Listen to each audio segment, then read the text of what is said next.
We're going to be looking at instantaneous rate of change. Now, how is this different than average rate of change? Let's look at some wording so we can differentiate between the two. First of all, let's read this. We have how fast was the car going at 3 o'clock.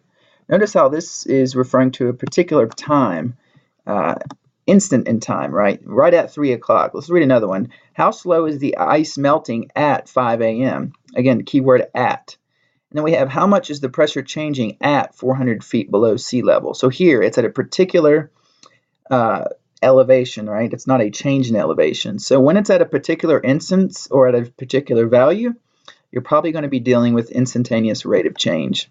So instantaneous means right at the moment. Let's read this first example and see how we can answer this one. So by the way, these examples are similar to our average rate of change problems, but now we're going to be answering instantaneous rate of change questions.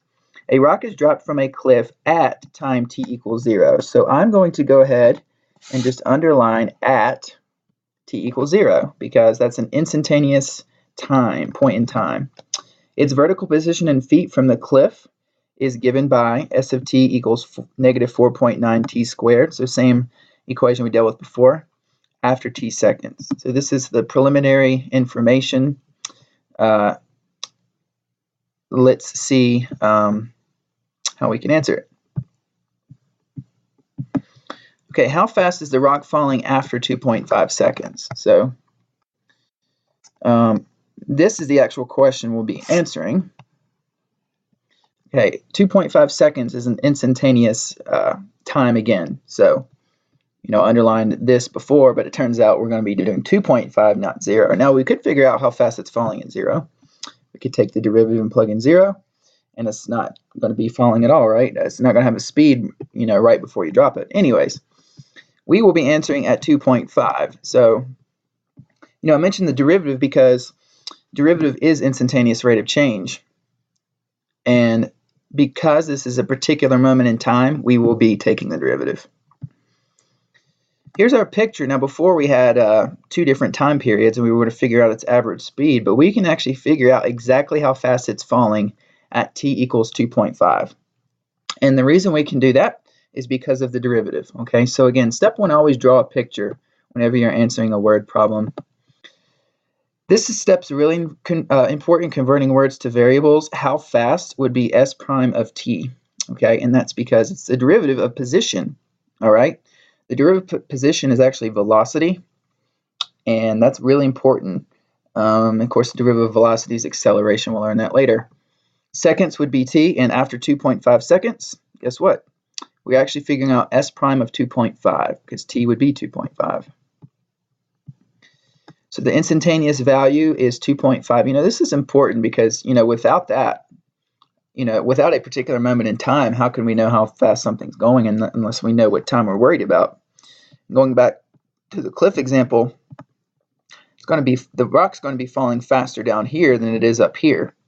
Okay, so it's important what time it is so we can figure out the right derivative. All right, next we're going to determine the function. So the position function is what we have. Whenever you're doing instantaneous rate of change, you always start with a function and take its derivative. So the derivative of this, some of you might know from physics, s prime of t or v of t is equal to negative 9.8 t. In fact, I think it's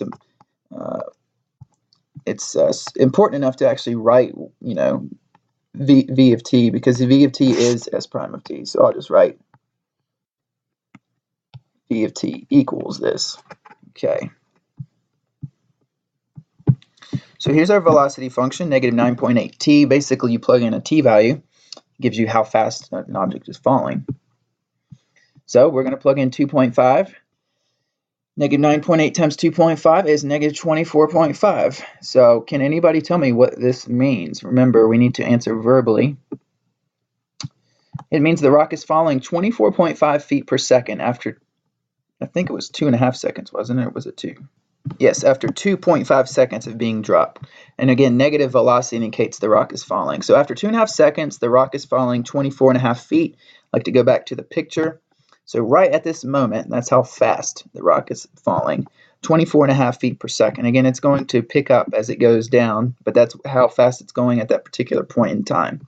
That's it for this example. If you have any other questions about it or instantaneous rate of change problems, let me know.